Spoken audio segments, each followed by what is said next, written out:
Hola, soy Nicole, un gusto. Un placer, Nicole. Pregunta todo lo que quieras. Qué bueno, que tengo el gusto. Bueno, comenzaré con la primera pregunta. Me gustaría saber cómo fueron sus comienzos Ujú. Mi comienzo en en el el mundo mundo, artístico. sí, variado. Eso fue muy variado, porque yo soy sociólogo y hice mi especialidad en sociología del arte. Pero antes de eso, pero muchísimo antes de todo eso, yo era dibujante y era pintor. Mejor dicho, soy dibujante y soy pintor, pero digo desde muchísimo tiempo antes. Y entonces así empecé yo con mi carrera artística, ¿no? Escribiendo empecé como empiezan todos, escribiéndole un poema a la novia. Y de ahí todo creció, ¿no? Y empecé a escribir también. Eso fue muy interesante porque hubo una relación entre la imagen y la palabra. Yo todavía no sabía que iba a estar en el mundo audiovisual, pero ya de hecho lo hacía. En el cine, yo empecé siendo público, que es el lugar más cómodo para empezar. Y desde que yo era niño, iba mucho al cine. Por eso yo siempre digo que quien me enseñó a escribir a mí fueron mis tías. ¿Por qué? Porque me llevaban mucho al cine. Yo tenía varias tías y en aquella época, cuando yo era niño, habían varias funciones. Te va a parecer exagerado, pero no es. Empezaba a las 9 de la mañana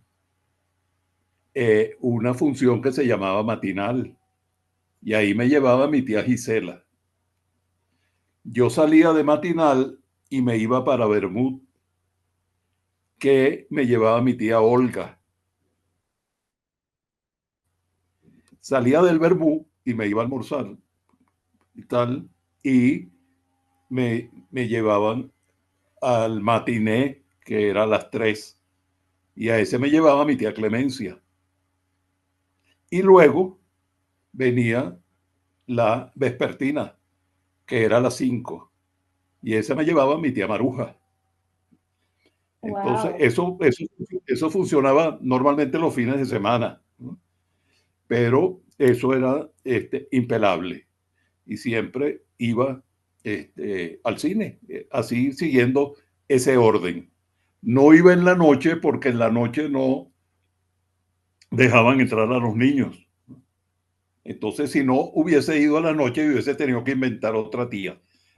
Pero, pero bueno, sí la tenía. Mi tía eh, Margot. Mi tía Margot estaba casada con un cineasta que era Aníbal Rivero Oramas. Y ahí venía mucha información de cine a mi vida desde que yo era niño. Por cierto que mi tía Margot vivía con mi tía Lola, que era una señora como eh, más vieja pues, que todas ellas. Y la cámara de mi tío Aníbal estaba en la mesa de noche del cuarto. Y eso era un objeto sagrado. Mi tía Lola me decía, cuidado con la cámara, y cuidado con la cámara, cuidado con la cámara. Por eso me metí a guionista, porque le tenía terror a las cámaras.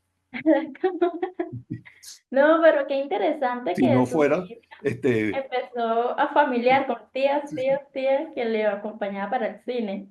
¿Ah? Es muy bonito porque así es, y así es. como, Eso para no contar. sí. Dime, No, no, que es bonito dime, cómo se dime. siente el apoyo familiar. Sí, porque también con mi mamá iba, ¿no? Bueno, con más También iba con razón. mi mamá, también, ¿no? Entonces, Lo que te estoy contando normalmente sucedía los días domingos, y con mi mamá iba los días sábados. O sea Entonces que yo, usted se disfrutaba los días domingos. sí, iba muchísimo, muchísimo, porque habían dos cines que ya creo que no están, el cine Imperial y el cine Apolo, en la Candelaria, y quedaban juntos, ¿no?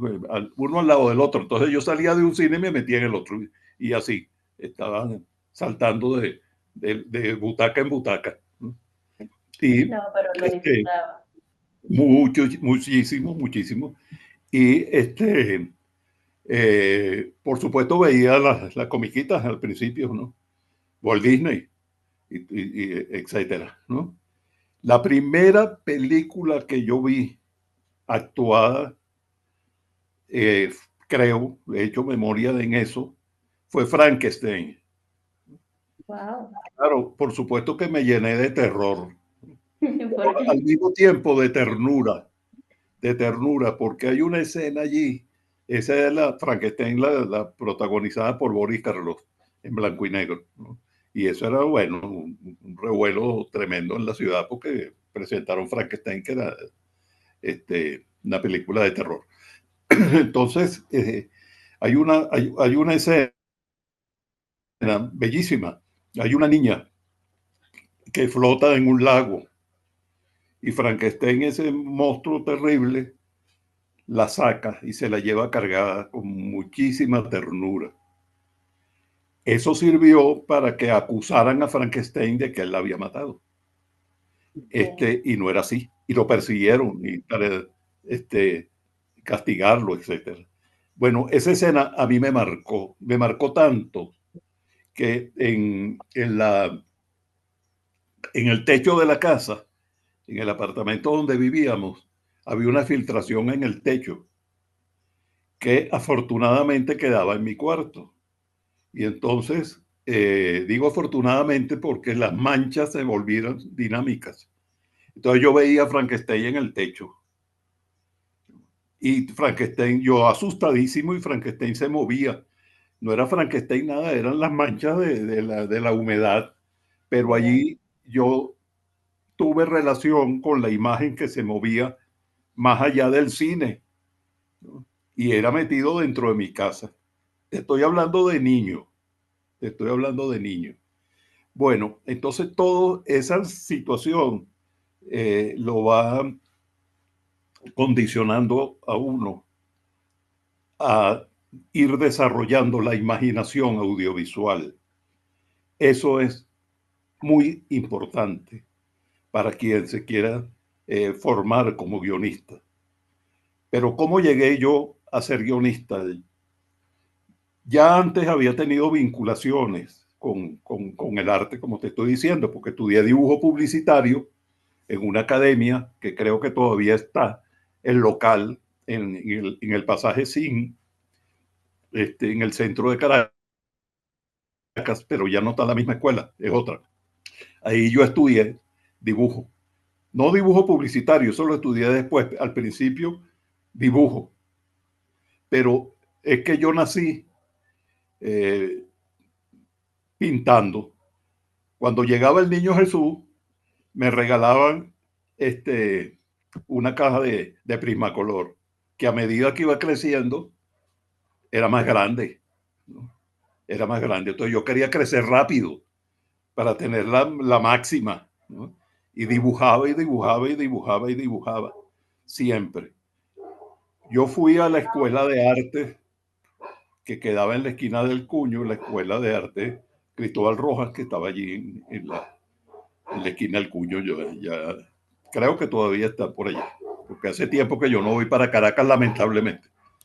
Entonces, eh, allí me metí a estudiar, me llevaba a mi abuela con el permiso de mi mamá y todo el mundo, porque acuérdate que yo soy de apellido Michelena y hay Así un es. mito familiar que todos venimos de esa línea de Arturo Michelena.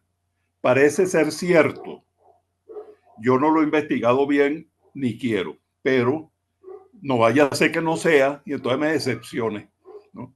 Este, pero, pero había un mito familiar y como yo dibujaba de niño, muy bien, entonces ellos querían que yo hiciera la continuación de aquella maravilla que fue Arturo Michelena. Entonces me Ah, metieron en la tu escuela. abuelo. ¿Ah? Tu Sí, abuelo, ¿no? Arturo Michelena, ¿no? no, no es mi abuelo, pero Es porque una generación que lleva.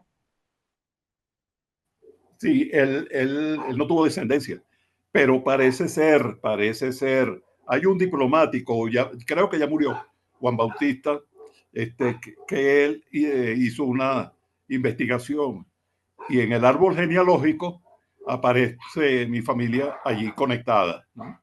Pero Oh, como te digo, yo no lo, yo no lo he investigado. Cuando esté viejito, viejito, viejito lo investigo, pero todavía no. Entonces, porque es un poco, bueno, sí es bonito y tal, pero me parece un poco ocioso. Hay que investigar otras cosas. Bueno, sí. entonces, este, yo me metí en esa escuela y eh, era con un doble propósito. Como eres tú la que me estás entrevistando, me da un poquito de pena, pero yo me metí, sobre todo disfrutaba mucho viendo las modelos desnudas que estaban allí. Entonces yo me metía en los talleres no iba a dibujar casi, pero sí iba a ver y me escondía por ahí a ver las mujeres desnudas que posaban. Yo te disfrutaba, era el mundo artístico de otra forma. Así es. Entonces era como el comienzo del erotismo, ¿no? En- en- en- Sí. aunque todavía no era un adolescente, pero digamos que podía haber sido un niño precoz. Entonces me metía allí y allí vi muchos artistas que después se desarrollaron como artistas muy buenos. Pero ahí pasó una cosa. Estaban construyendo, imagínate tú, estaban haciendo la avenida Urdaneta, ¿no? Wow. Y me mandaron a hacer un paisaje de la avenida Urdaneta, junto con todos los niñitos que estábamos allí. Yo no lo quise hacer porque había un busto de un perfil. Bueno, no era un perfil, era el busto completo, pero la posición donde yo estaba se veía de perfil, de Francisco de Miranda. Ok. Y entonces yo hice ese retrato de, de Francisco de Miranda. Y entonces la profesora me regañó y me dijo que eso no era lo que me había mandado a hacer, que tenía que pintar un paisaje que recordara, ¿no? Era de la avenida Urdaneta, que en ese momento era un desastre, ¿no? Porque estaban rompiendo las calles y todo, bueno, una cantidad de problemas. Yo hice ese retrato y ella me regañó, pero me regañó tan feo que no volví más. Dije que no Ya lo iba más quitaste. porque ahí nació mi conflicto con la autoridad. No quise volver más porque me quitaban la imaginación, me quitaban la... Claro, ahora entiendo que el arte también es disciplina. Sí, y mucho. Entonces, claro, y era lo que la profesora se proponía eh, hacer con todos los alumnos, disciplinarlos, y había que Sí. hacerle caso. Pero bueno, a mí la profesora me cayó mal y me fui. No, no volví No, más. bueno, la profesora lo marcó a usted, que no quiso volver Sí, a clase. no, bueno, ya, si no se murió, que yo creo que sí, hace 1000 años. Eh, bueno, quién sabe dónde esté, porque fue muy antipática, muy antipática. Entonces eso me marcó, pero después yo entré, ahí fue cuando entré a la escuela privada que quedaba en el pasaje Sin, donde como yo era un niño consentido, ahí también me consentí. Entonces a mí no me gustaba que me regañaran. Entonces, ahí no me regañaban, porque además, como pagaba, no me podían regañar. Entonces, bueno, ahí empecé yo a formarme en la imagen. Y claro, a veces digo, he debido hacerle caso a la profesora, porque también el arte es una disciplina, es una espontaneidad que uno le sale del alma, ¿no? Pero necesita disciplina. No, Entonces, es que sin bueno, disciplina el arte no se puede dar. Bueno, en mi opinión, pues, porque sí, para mí el arte es jugar con la imaginación. ¿Ves? Es sí, un mundo donde sí, uno puede ser uno mismo, pues. así Mire, es. una pregunta, ¿y usted qué proyecto le marcó? Bueno, ya sé que le marcó la profesora, con regaño, No, pero pero, hablando del mundo artístico, ¿qué, no sé, qué le marcó? bueno, fíjate una cosa. Yo por mi formación como diseñador gráfico, no de los diseñadores gráficos de ahorita, Ok, que son diseñadores que se valen de los recursos digitales y lo hacen a través de la computadora. Yo aprendí a ser diseñador gráfico y dibujante publicitario con los métodos anteriores, ¿no? El último diseño que yo hice fue hace como que 30 años más o menos, ¿no? Y fue un desastre. Bueno, un desastre no, porque el impresor era mi amigo y me perdonó, pero yo lo hice con el método tradicional. Ya había llegado el diseño por computadora, ¿no? Entonces eso fue una campaña en el Hospital Vargas contra la leishmaniasis y toda esa cosa, ¿no?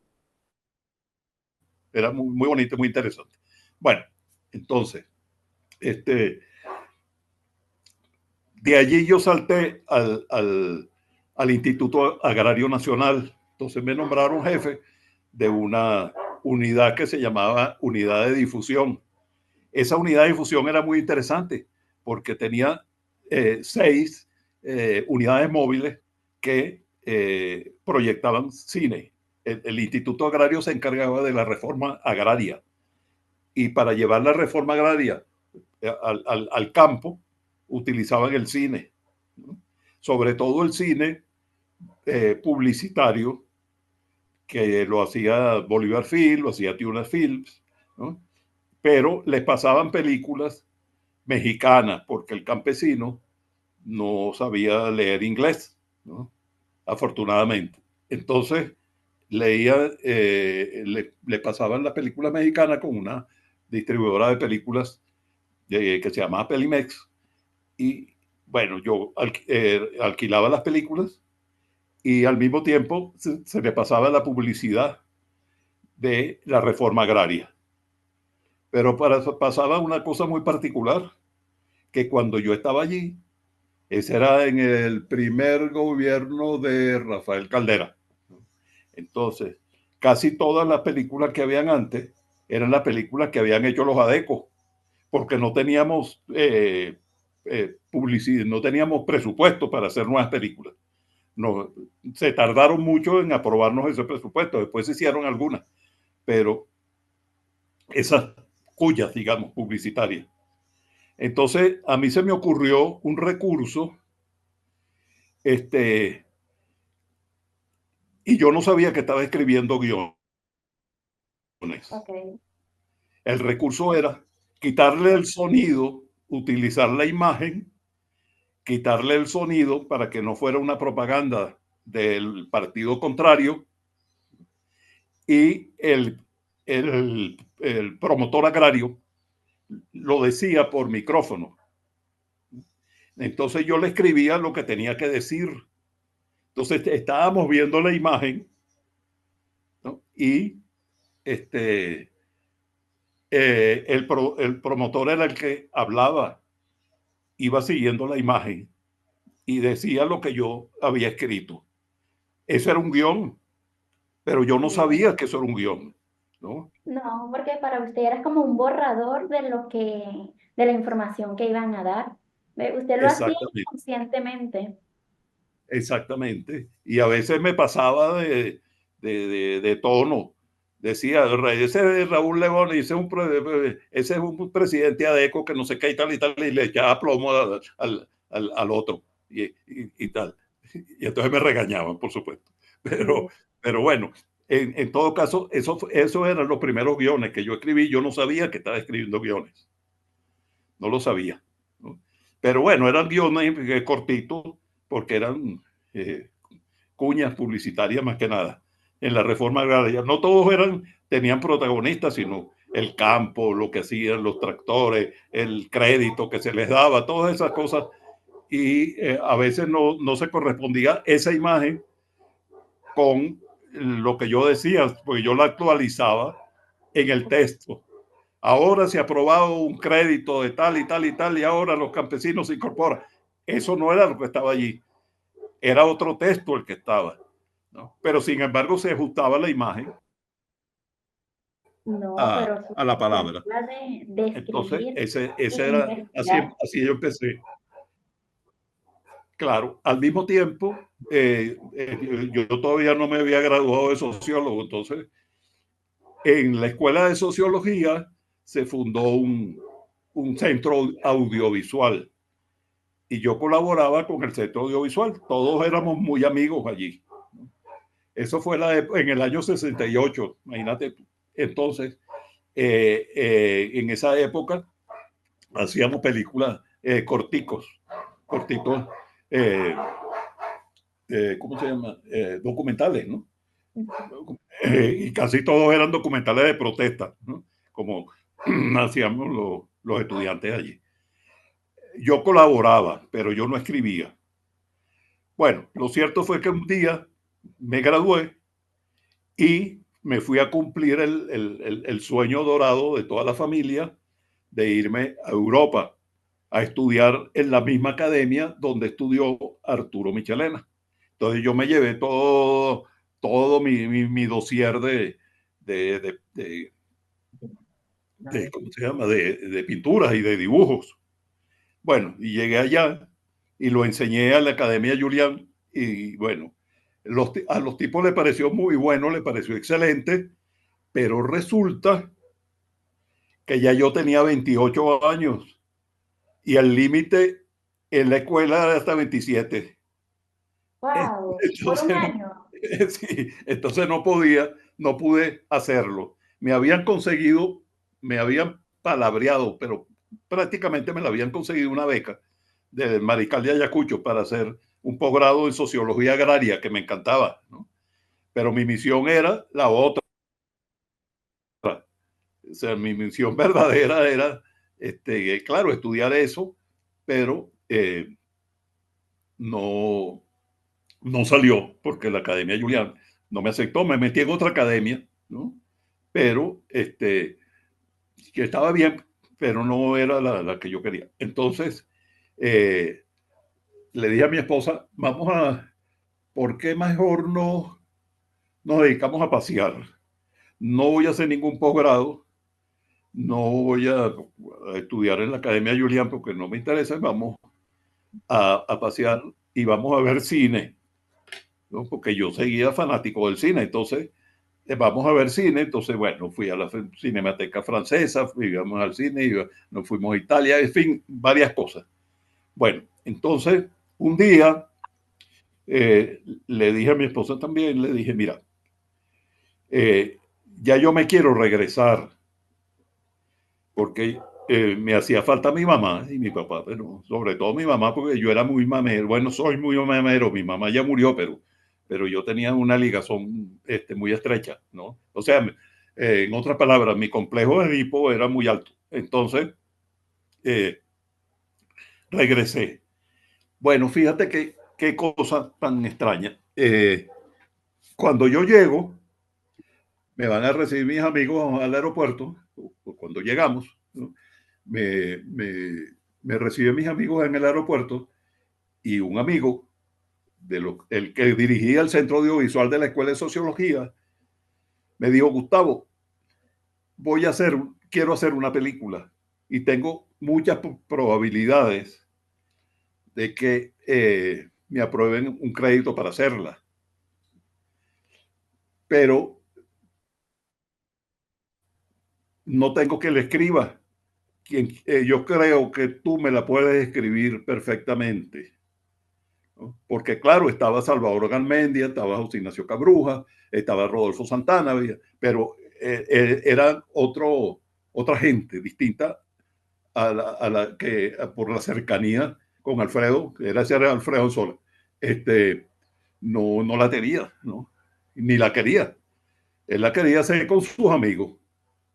¿no? Por Claro, sus pero panas. confianza. Entonces, sí. Entonces me plantea y me dice, tú eres quien me puedes escribir esa película. Y yo le digo, tú estás loco, yo nunca he escrito una película y menos un largometraje, ¿no? Entonces, ese, yo, sin embargo, me lancé a escribirla, ¿no? Ah, pero le Ese gustó la es, locura a usted también. ah, Le gustó también la locura de escribirla, ¿no? sí, claro, pero ese fue el proyecto más difícil, el proyecto más comprometido y, y bueno, a mí todos los proyectos me gustan, de todas las películas que he hecho me gustan, pero ese le tengo un cariño especial porque fue el primero, pero fue una inmensa dificultad. ¿Por qué? Porque nunca había escrito nada y no es como ustedes ahorita en este momento que tienen a Mediax y que tienen la Universidad Audiovisual y que tienen, en fin, tienen muchos recursos y tienen internet, No, y ¿no? la formación, los profesores. Sí. O sea, tienen mucha información y mucha formación, muchas Sí. posibilidades de formación. Entonces yo lo primero que hice fue, ¿cómo hago yo para estudiar esto aquí? ¿Dónde estudio? No existía, no había manera. Entonces me conseguí un librito de un profesor que hacía audiovisuales en el Ministerio de Educación. Gustavo Ecuer se llamaba el señor. Bueno, entonces me conseguí el librito Gustavo Ecuer. Ahí no hacían los cines ya va, que se metió una cosa aquí de un Está antivirus como, fastidioso. ok, Bueno, ah, la pantalla está como ok. congelada. Entonces, me, sí, sí, tú te quedas allí, cierras los ojos, digo, debe estar muy fastidioso porque se quedó dormida. Y no es No, eso, no, es no, la no, si pantalla que se mira queda. eso así. No, no, lo que pasa es que estaba viendo que la imagen se queda como congelada. No, pero ya, yo creo que es el Ah, internet. Pero ya, bueno. sí, después tú la editas ahí, te pones pila todo el tiempo. Bueno, entonces, este, me puse a buscar posibilidades, dónde podía y no tenía dónde formarme, no tenía nada. No, todavía no conocía gente de la televisión, no conocía mucha gente del cine, ni nada, ¿no? Había ido a los bautizos de las novelas de Salvador Garmendia y me caía muy bien Salvador Garmendia, pero yo no conocía a Salvador, ¿no? Después nos Sí, hicimos súper amigos, pero en ese momento nada. Bueno, entonces no tenía dónde formarme. Me conseguí el guión de la película Cría Cuervos, ¿no? sí, de Y, acuerdo. ajá, y dije, ah, esto es lo que es un guión. Este es un guión. Ya sé cómo es un guión, ¿no? Ok. Ahora, había en ese momento, eh, había salido, habían publicado la novela de Vargas Llosa que se llamaba Pantaleón y las visitadoras. Que Pantaleón y las visitadoras es una novela, pero fue concebida como una película. Entonces, ese ritmo me gustó mucho y empecé a escribir. Pero, manía de sociólogo, yo tenía que escribir. Ah, bueno, el director, productor, amigo, me dijo, yo quiero escribir una película de un motorizado que estafe al dueño del negocio, ¿no? Porque el dueño del negocio está metido en un chanchullo raro, ¿no? Entonces, yo le digo, ajá, ¿y qué más? No sé, me dice, no sé, para eso es que te estoy buscando, para que tú lo inventes. Entonces, bueno, ¿y ahora qué hago? Bueno, Ay, entonces, bueno, entonces pasé una etapa en la que ustedes tienen que pasar y van a pasar y tienen que aprender a hacerlo, que es la investigación. sí, Hay que investigar. Para hacer una película hay que investigar y hay que investigar y hay que investigar. Entonces, yo no conocía el mundo del motorizado. Había hecho mi tesis de grado en el barrio Cochecito, y sí conocía el sector popular mucho, ¿no? Porque ya además yo era muy intrépido y por sociólogo, o esa es otra condición que tiene que tener el guionista, tiene que ser muy intrépido, entonces muy metiche, para poder nutrirse de toda la información que necesita para hacer una película. Bueno, entonces ya yo tenía hay un sociólogo que ya murió, norteamericano, que se llama Ray Mills, que él escribió un libro que se llama La imaginación audiovisual. Ok. Perdón, no es verdad. La imaginación sociológica. La imaginación Sociólogo. audiovisual es un ensayo que yo escribí. Sí, Ah, ok. la imaginación. Entonces él tiene un capítulo allí que se llama sobre artesanía intelectual y da el método que tienen que tener los sociólogos para investigar, ¿no? Entonces, ese mismo método yo lo apliqué para escribir este guión. Y todos los guiones que yo he hecho y todas las películas que he hecho las aplico y las sigo aplicando. Es necesario investigar, es necesario llenar fichas, es necesario investigarlo todo. Las películas tienen que ser perfectas, los guiones tienen que ser perfectos, ahí no hay chance de que esto no importa, eso se adivina, no, tiene que No, ser perfecto. Después viene el director y el productor y depende a lo mejor ellos hacen lo que quieran con eso, ¿no? Algunos lo hacen bien, otros enriquecen y otros no. Y el guionista tiene que armarse de paciencia y de tolerancia para aceptar eso. Bueno, no, pero es muy, ¿cómo es? Muy interesante saber cómo empieza el mundo de los guiones, porque solamente le dieron la idea principal que fue el motorizado. Y usted quedó sí, así como que, ¿qué hago yo con un motorizado? Y usted tuvo que investigar, indagar así, bastante para poder tener la idea, poder escribir. ¿Ve? así es. Porque fíjate una cosa, ya yo conocía el mundo popular Ok. más o menos, sobre todo por la tesis que hice ahí en Cochecito. Pero no es lo mismo. El mundo del motorizado es un mundo muy particular, muy especial. Entonces, yo conocía el personaje, más o menos también, pero no conocía el universo vocabular de los personajes. Entonces, todo eso tuve que investigarlo y tuve más o menos como un mes y tanto para investigar el universo vocabular. Yo creo mucho, esa es mi tendencia, en el mundo audiovisual. Es decir, no todo es la imagen, porque hay una corriente que cree que con la imagen todo se solucionó y perfecta la cámara y la iluminación, etcétera, etcétera. Y el sonido y la Ujú. música, ¿no?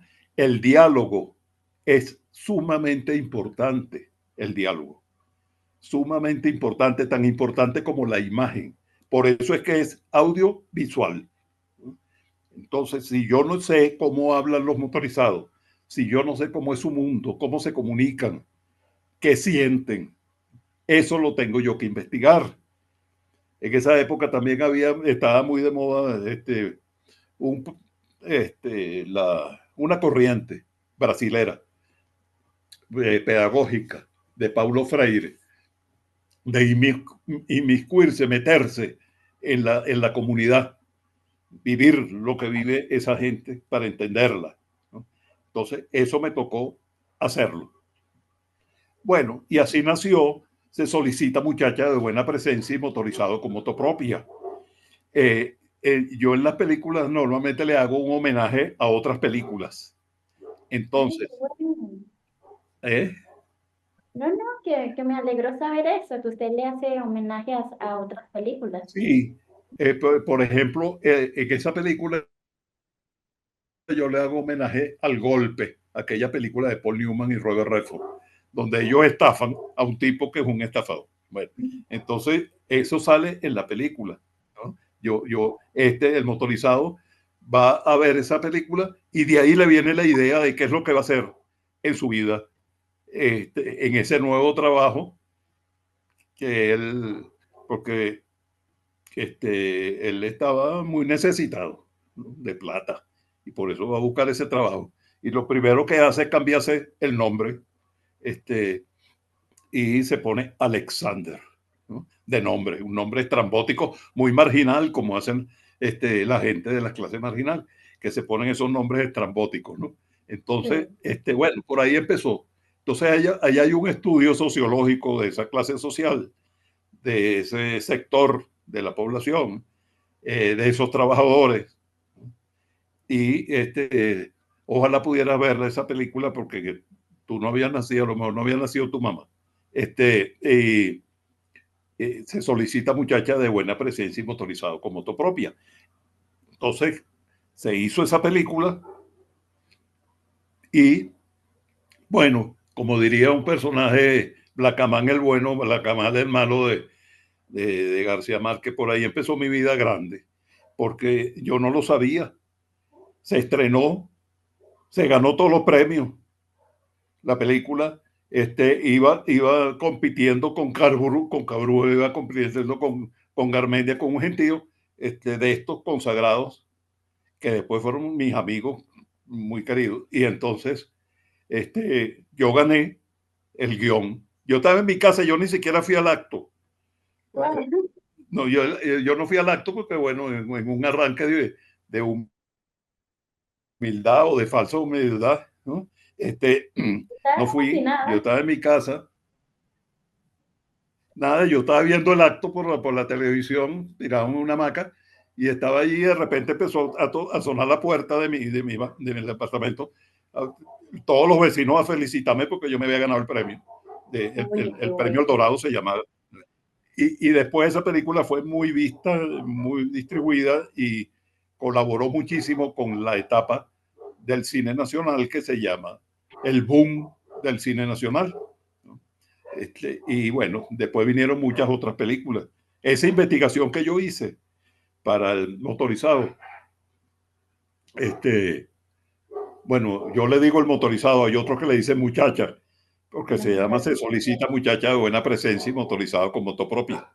Bueno, entonces, que yo no le puse el nombre, se lo puso Alfredo. Prácticamente lo pusimos juntos porque empezamos a ver los anuncios del Universal donde solicitaban. Entonces, bueno, lo sacamos de un anuncio publicitario de esos anuncios económicos del Universal y nos lo copiamos. Entonces, eh, eh, esa película, cuando el premio lo recibe el protagonista, que era Víctor Cuica, que lamentablemente ya murió, entonces Víctor recibió el premio en mi nombre, ¿no? Y recogió la estatuilla que daban y tal. Y no sé. Después yo fui a Radio Caracas a recogerla, porque también ahí trabajaba Fausto Verdial. Y Fausto, Víctor se le entregó a Fausto para que Fausto me la diera y tal. Lo cierto es que fui a Radio Caracas, yo no había entrado nunca a trabajar a Radio Caracas, todavía. Y entonces lo fui a recoger. ¿Y cuál fue mi sorpresa cuando llego a la sala de escritores y estaban escribiendo una novela popular y tenían mi guión ahí sacando diálogos de, El guión. para la novela que estaba en el aire? Por eso que es importante investigar, muy importante. Yo después escribí eh, Domingo de Resurrección, Carmen la que contaba 16 años, Anita Camacho, y todavía me alimentaba de aquella investigación. No completa, porque el lenguaje popular cambia mucho y el lenguaje en las zonas populares es muy dinámico, es muy creativo el lenguaje, ¿no? Y va cambiando muchísimo. Entonces, es rico, es maravilloso. Entonces, pero todavía se conservaban muchas palabras y todavía se conservan muchas palabras que yo investigué en aquella época. Todavía existen, se usan en el lenguaje natural. Pero eso es lo importante de la investigación, muy importante. Cada personaje implica una investigación, cada situación dramática implica una investigación. Eso es lo que vamos a aprender ahora en el diplomado, entre Sí. otras cosas. Entre otras cosas vamos a aprender eso, ¿no? A investigar. Hay que investigar, investigar, investigar. Y la investigación tiene sus métodos. No solamente eso, claro, hay una manera de investigar para nosotros los latinoamericanos. Por eso yo creo mucho en el guionista latinoamericano, porque creo mucho en el guión, en el cine latinoamericano, y creo mucho en el cine nacional, con las dificultades que haya, ¿no? Para financiarlo, porque el cine es muy costoso. Este, pero hay que hacerlo, sin perder el sueño. Hay mucha gente que se forma, muchos jóvenes que se forman con la intención de ganarse un Oscar. Bueno, eso está bien. Yo nunca lo pensé y todavía no lo pienso, pero este, la mejor manera de llegar a esos escenarios importantes, porque no solamente es el Oscar, ¿no? Está el Goya, en fin, hay muchos, ¿no? Es No, haciendo el no, cine nacional. sí, ¿Ah? no, y yo soy una persona que piensa que para llegar uno tiene que tener conocimientos, ¿sí? Porque uno Sí, no va a llegar así con la mente en blanco, ¿ven? Y lo que me gusta más es que en el diplomado vamos a tener muchas técnicas y pasos que nos nutre, pues, ¿me entiendes? Y oye, es muy interesante aprender cómo se crea el guión, los métodos adecuados. No sé, eso me sí, motiva a aprender a seguir en el mundo audiovisual, ¿ve? Porque sin un guión uno no puede continuar. no puede. El guión, como dijo San Juan, en el principio fue el verbo y Sí. el verbo se hizo carne y habitó. Por eso yo le digo, en el principio fue el guión, ¿no? Y el guión se hizo carne y el cine habita en nosotros, ¿no? Entonces, pero eso por supuesto, yo hice el motorizado y la pegué desde el principio, porque le escribí con el alma, que es otra cosa. El cine hay que hacerlo con el alma, ¿no? También se hace un cine desalmado, ¿no? Entonces, un cine desalmado que hay que aprender a hacerlo, ¿no? Porque también hay que vivir. Y además hay gente que le gusta y todo cine es valioso, ¿no? Entonces, pero es necesario comprometerse con la obra. Es muy importante. No, bueno, a mí me Por gusta eso es el que cine y el mundo audiovisual porque, no sé, me encanta el sentimiento que transmite la pantalla con cada historia. sí, así es. Y cada vez más, mira, hay más recursos, cada vez hay más pantallas. La vida se ha vuelto una pantalla. Para empezar, que andamos con ella para arriba y para abajo, que es el celular, y se hacen películas con celular y se ven las películas en el celular. Y dice, bueno, yo ahorita estoy en una laptop que cuando yo empecé tenía mi vinculación con la computación, no existían, ¿no? Eran unos monstruos inmensos que pesaban los monitores horribles. Todo va evolucionando y existe Facebook y existe TikTok y existe no sé qué y existen muchos recursos, muchos recursos. No, es que es tan maravilloso que mire cómo estamos nosotros acá, reunidos por una pantalla. ¿Ve? así es.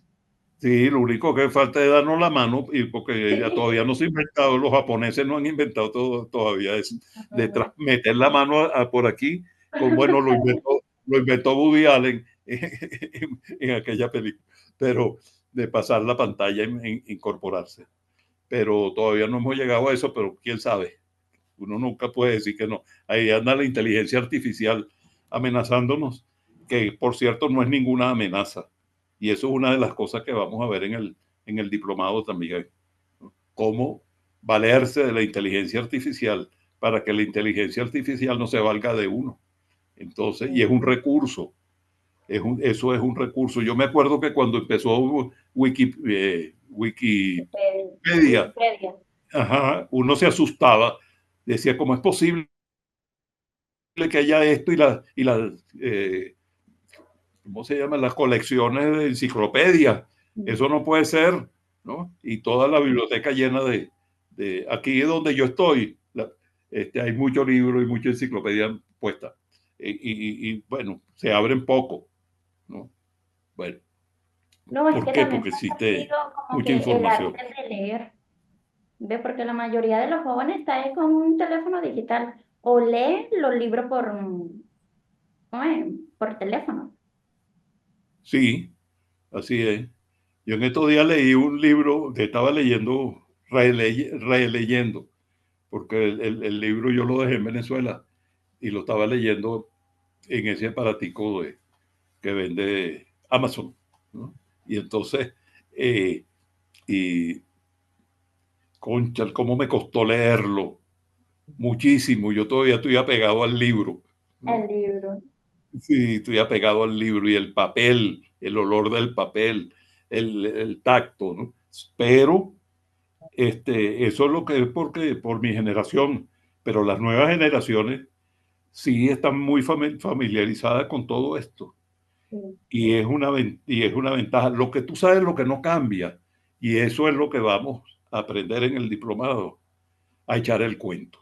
El cuento no cambia desde la antigüedad, desde las tribus que se reunían alrededor de la fogata y tenían un señor que contaba historias fantásticas y mitológicas, ¿no? Desde los griegos, bueno, hemos pasado por todas las etapas posibles y la narración se mantiene. Entonces, como decía la novela de Arthur Clarke, los hombres pasan y la tierra permanece. Bueno, los cineastas pasan, ¿no? Y el cuento permanece, la narración. Tenemos que aprender y tenemos que ejercitarnos, porque ya en el fondo casi todo el mundo está aprendido, ejercitar la narración, contar historias y saberlas contar. Bueno, No, lo importante es saberla contar. ¿Ve? así es.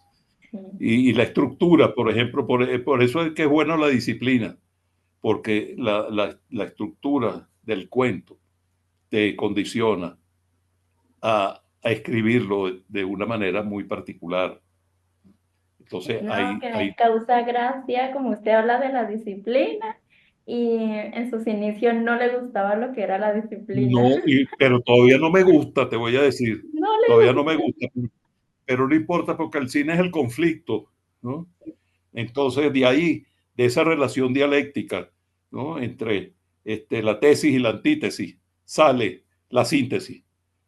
Entonces, a mí la disciplina no me gusta, pero Pero la aplica. entiendo que si no la hay, este, no se puede, no se puede. Hay muchos escritores jóvenes que se sientan sin planificación, a ver qué se les ocurre. Tú sabes que mi primera película, esa del motorizado, yo la escribí con un bolígrafo.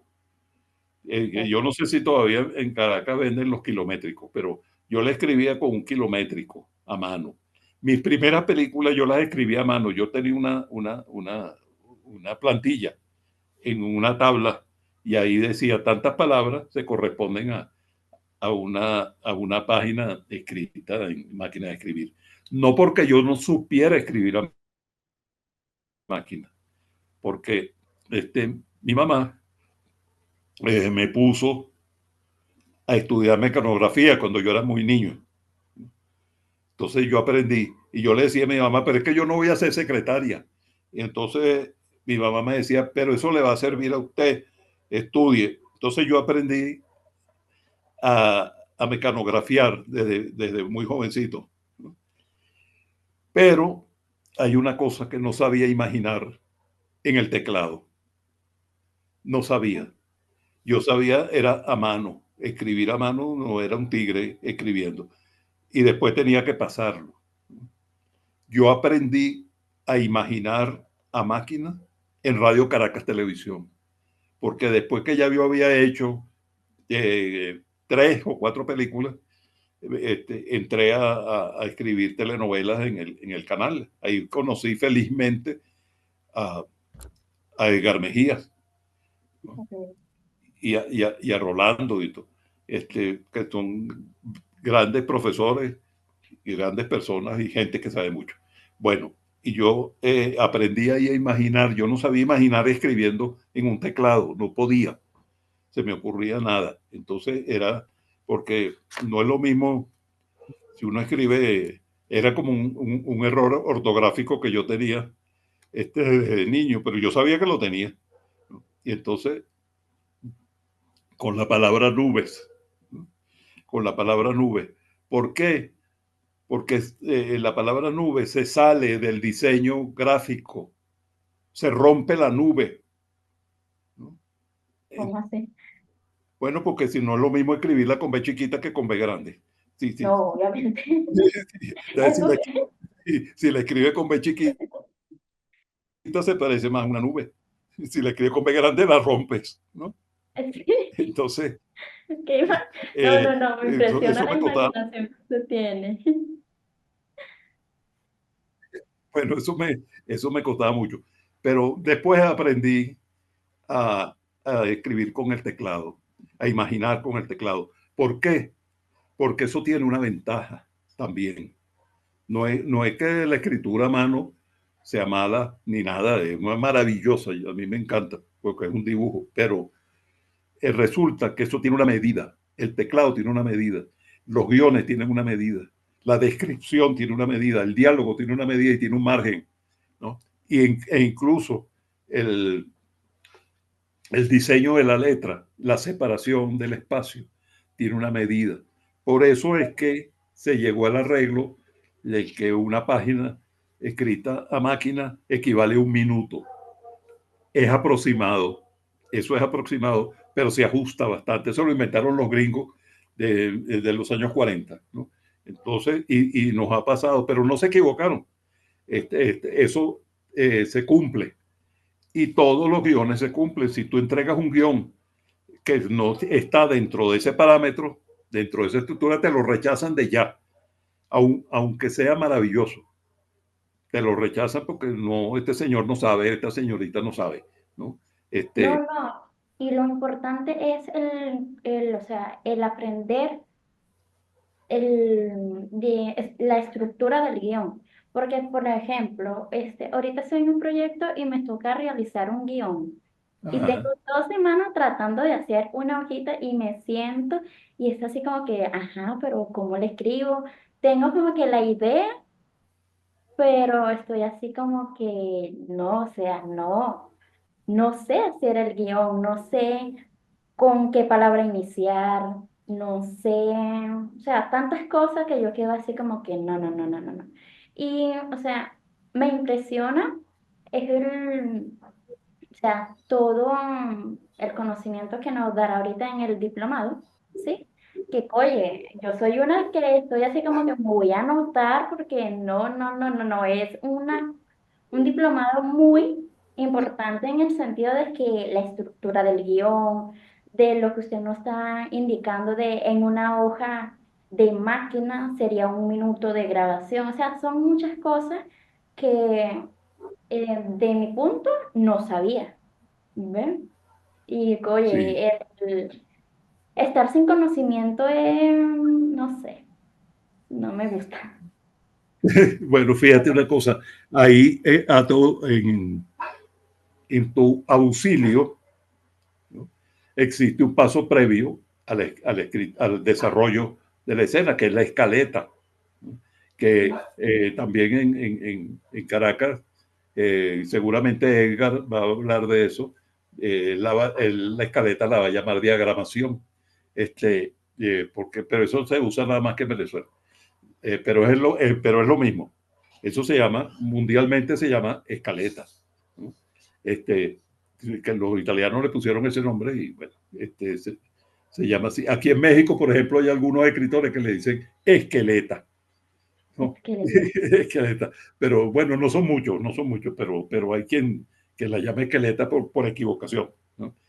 Pero ¿qué pasa? Que tú tienes la idea. Esa idea tú la tienes que desmenuzar. ¿Cómo la desmenuza? Haciendo una escaleta. Yo agarro y agarro una hoja y la divido en cuadritos. ok. Claro, hay otros métodos más prácticos, ¿no? Que poner los stickers y tal, y ya incluso en la computadora tú puedes hacerlo perfectamente, ¿no? Eso. Y puedes poner escena 1, tal cosa, escena 2, tal cosa, escena 3, tal cosa, escena 4. ¿Cuánto mide la escena 1? ¿Cuánto mide la escena 2? ¿Cuánto mide la escena? Y así vas armando. Y después tú vas corrigiendo aquello, vas sacando las escenas que no vienen al caso o que sobran, porque la película dura 90 minutos, tú no la puedes hacer de 120, porque dura de 90. La puedes hacer de 120, pero el presupuesto entonces no da. Entonces todo eso, por eso yo digo que en los guiones de cine hay dos libros. Un libro que está aquí, que es el guión, y otro libro que está atrás, que es el presupuesto, ¿no? Entonces, el presupuesto condiciona la, el otro. Hay muchísimas escenas maravillosas que se pueden hacer, ¿no? Pero cuesta muchísimo. Entonces, ¿cómo hacer para sustituir esa escena que cuesta mucho dinero por otra que no cueste tanto, pero que diga lo mismo? Entonces, por eso es que es el presupuesto que es importante. Muchas veces tú entregas un guión y le gusta mucho al productor, pero dice no la puedo hacer porque me cuesta mucho dinero. Queda ahí un Entonces, papel, ¿no? sí, entonces resulta que tú recibes de regreso el guión y te dicen, hazme una segunda versión. Okay. Es por eso por lo que Robert McKee dice en su libro, y no se equivoca, que los guiones no se escriben, los guiones se reescriben. Y tiene mucha razón. Por eso existe, por eso existe la primera versión, la segunda versión. Ha habido, una vez me, me dijo Rodolfo Santana, nuestro dramaturgo que ya murió, Gustavo, ¿qué hago? Voy por la séptima versión, ¿qué hago? Ya estoy desesperado. Wow. Entonces yo le dije, cálmate, cálmate y entiende que es así, ¿no?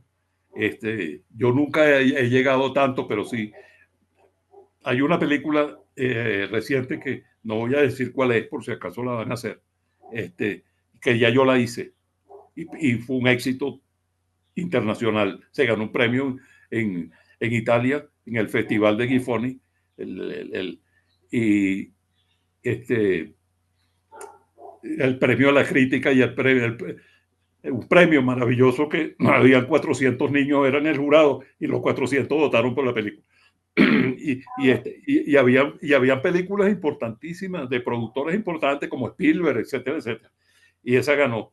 Eso fue en el 1982. Entonces, esa película ahora la querían hacer, ¿no? Otra vez. Y ya escribí una versión, dos, escribí tres versiones de esa. Reescribí tres versiones. Entonces, no porque estaban mal, todas las versiones están buenas, pero no se ajustaba al presupuesto o no se ajustaba a la intención de los productores. Este,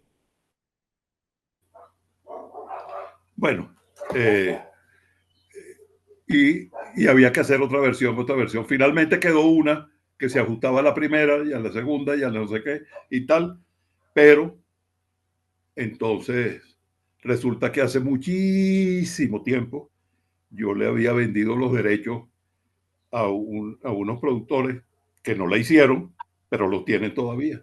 Lo tienen. Entonces no la pudieron llevar adelante. Entonces, bueno, están en esa negociación a ver si lo van a hacer, ¿no? Pero se escriben muchas versiones y eso no es malo, eso es bueno, porque cada versión es un aporte, cada versión es un ajuste. El cine es un trabajo de equipo. Lo que pasa es que estamos un poquito enfermos y en una época, por culpa de los norteamericanos, ¿no? Que en una época hacían cine de estrellas, entonces era la película de otra vez la película de los directores, la película de los productores, ¿no? Este, a veces, gracias a Toy Story, ¿no? Que decían de los creadores de, Entonces ahí está todo el mundo metido, ¿no? Ok. Entonces ellos hicieron su publicidad así y hicieron justicia con los guionistas, con los directores, con los productores, con los animadores, con los dibujantes, con todo, de los creadores de. Eso es muy bonito, porque el cine es un trabajo, bueno, cuando te digo cine, te digo televisión, y te digo una serie de cosas, el audiovisual. Es un cine, sí, es un trabajo de equipo, de creadores en general. Entonces, bueno, No, esa pero es qué la maravilloso historia. Yo creo que me extendí muchísimo en la segunda pregunta que me hiciste y ayer ya ni me acuerdo cuál es la tercera. No, no, no, pero qué maravilloso es saber y compartir su conocimiento con nosotros. Bueno, para mí es un placer, va a ser un placer inmenso este, lo del diplomado, Sí, ven, participar en el ven. diplomado. Sí, no, no, es que el diploma va a ser algo que, un aprendizaje muy bonito, ¿ven? Oye, bueno, pero un gusto yo conocerlo y hablar con usted y una alegría conocer mucho del guión y parte de su estructura. No, y para mí es una gran alegría cada vez que me consigo con un alumno y con alguien que quiere ser guionista, que quiere ser cineasta, que quiere empezar, ¿no? Este, es una alegría, porque además uno, así, es una forma, porque uno se va poniendo viejo. Entonces, ¿qué pasa? Que, eh, bueno, como yo a veces digo, somos viejos, pero hacemos cosas de chamo, ¿no? Entonces, porque con eso uno no envejece, ¿no? Pero, pero van pasando los años y participar en la película de los otros, aunque sea de manera indirecta, es maravilloso. Tú vas a hacer una película y resulta que yo te di clase, te doy clase a Edgar, te doy clase a Rolando, en fin. Entonces, de alguna forma, uno participó en esa película y uno se prolonga, se proyecta, ¿no? Se extiende en la película de los demás, en las obras de los demás. Eso es lo bonito y lo sabroso, que es una especie de regreso eh, al, a la época medieval, bueno, y renacimiento, porque el modernismo le echó a perder, que volvió a la figura, al autor individual. Antes eran los talleres, ¿no? Antes eran los talleres, y entonces ahí en el taller de este trabajaba Rafael Urbino, Rafael, cualquiera de estos pintores maravillosos formaban parte de un colectivo, ¿no? Entonces había maestros, oficiales y aprendices. Y así y se hacía una obra que tú la ves y dices, esa obra es de Leonardo. Ok, sí es de Leonardo, pero detrás de eso hay otros que participaron en aquello. Entonces te era colorista, le ponía el paisaje y tal. Eso se fue perdiendo, esa noción, ¿no? Yo le heredé mucho de mi papá, porque mi papá era artesano, era tallista, y él era maestro tallista, ¿no? Y él tenía en el taller de carpintería donde que él tenía aprendices y tenía oficiales. Entonces, esta hacía una parte y el otro hacía. Eso creo que todavía está vigente en algunos este, trabajos, ¿no? Bueno, tal vez ahorita bueno, ahorita no, ya hace unos años, que llegó la fórmica y todos esos muebles que se hacen nada más que con máquina, se desaparece un poco eso, pero esa organización del colectivo se ha ido perdiendo. El cine lo mantiene, pero a veces se equivocan y dicen, es la película de tal. No, no, no es la película de tal, es la película de tal y tal y tal y tal y tal y tal y tal y tal, ¿no? De un gentío. Entonces entiendo que por mercadotecnia y por mil cosas, además, porque el tipo yo siempre digo, por ejemplo, tú haces, montas la novena sinfonía de Beethoven, ¿no? Dirigida por Gustavo Dudamel, ¿no? Ok, Ujú. pero es la de Beethoven, no es la de Dudamel, ¿no? Y participa esa orquesta tremenda y ese gentío y todos aquellos que están allí. Y ellos la ejecutan y la llevan adelante, ¿no? Bueno, así en el cine también tienes un gentío que la ejecuta y tal. Ajá. Y entonces no es la de Beethoven, ni es la de Duhamel, es la de tal persona que es el director. Entonces él es el que se lleva las glorias. Así es. Hay directores maravillosos que yo he trabajado con ellos que dice, bueno, no me queda más remedio que dar la cara, ¿no? Pero saben que es un colectivo el que trabaja. En la medida en que nosotros formamos parte de un colectivo, que cada quien aporta, nace la obra y la obra se respeta más, ¿no? Entonces, bueno, todas No, esas y el trabajo de equipo.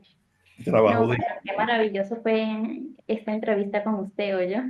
Sí, te gustó, Sí, pero mucho. a mí me gustó mucho que nada más que verte, es maravilloso, porque la juventud es importante. Un solo detallito quería comentarte con relación a los programas para escribir. Mucha gente tiene la tendencia a, me voy a comprar un programa para escribir, el Final Draft, por ejemplo, que me resuelve esto y esto y esto y esto. Bueno, ok. Este, yo soy muy defensor de las plantillas para escribir más simples, más elementales. Después, más adelante, se compra el programa. Mucho más adelante, que los programas ayudan mucho para la producción y para la dirección y una cantidad de cosas y para mantener la información guardada, ¿no? Bueno, pero resulta que la plantillita, yo después cuando en el diplomado voy a hablar mucho de la plantillita esta que se usa, ¿no? ¿Por qué? Porque en la plantilla, cuando tú vas haciendo artesanía, vas midiendo la descripción, vas midiendo el diálogo, vas midiéndolo todo. De la otra manera, el programa tiende a resolverte y te resuelve, ¿no? Pero y son buenísimos, ¿no? Por ejemplo, la industria norteamericana, si le llevas un guión que no esté escrito en Final Draft, entonces lo ven como sospechoso. Está bien, tú lo haces después en Final Draft y lo entregas en Final Draft, pero para hacerlo no es mejor que solución, aprendizaje, remedio, que enfrentarse a lo que tú decías hace rato, a la página en blanco y qué voy a hacer ahora, ¿no? Organizarla, diseñarla, medirla, ¿no? Hacerla nacer con la palabra, ¿no? Así, más elemental, ¿no? Entonces, por eso me gusta aparte de que tú tienes una plantilla de Word y esa plantilla de Word la tiene todo el mundo y hay estudiantes que son muy pobres, que no tienen con qué comprarse un Final Draft ni nada de esa cosa, ¿no? Entonces, con la plantillita más elemental, este, tú escribes tu película. Pero Mira, un placer. igualmente. ¿Ah? Este, eh, nos veremos en el diplomado, ojalá, Así ¿no? es. Sí, Placer conocerlo, yo. sí, en algún momento iré a Así es. Caracas y a lo mejor hacemos un trabajo personal, ¿no? Sería una Presencial. gran alegría, yo, sí. ¿Ah? Que sería un gran honor y alegría. Bueno, igualmente, igualmente. No, mm, yo no soy de los que salí huyendo de Venezuela. Estoy en México porque hace muchos años me empezó mi vinculación con México y por razones familiares. pero hay un secreto, yo no sé escribir sino en venezolano. Sí, Entonces, no, venezolano aquí, es. aquí he participado mucho en otros proyectos y tal, ¿no? De hecho, cuando yo me vine a México fue porque me contrató TV Azteca hace muchos años, ¿no? Para asesorar una telenovela y etcétera. Y tengo muchos amigos aquí y tal. Pero la verdad es que cuando yo imagino en venezolano. No tengo nada contra los mexicanos, todo lo contrario, los quiero mucho y los aprecio mucho. Pero soy gran defensor del cine nacional. Y el cine nacional que tengo metido en el corazón es el de allá. El de aquí. Claro, Bueno, tu formación fue por acá. sí, entonces, bueno, un placer muy grande Bueno, conocerte y bueno, ya a lo mejor nos veremos en algún momento personalmente, de manera presencial. Ya. sí, por favor de Dios.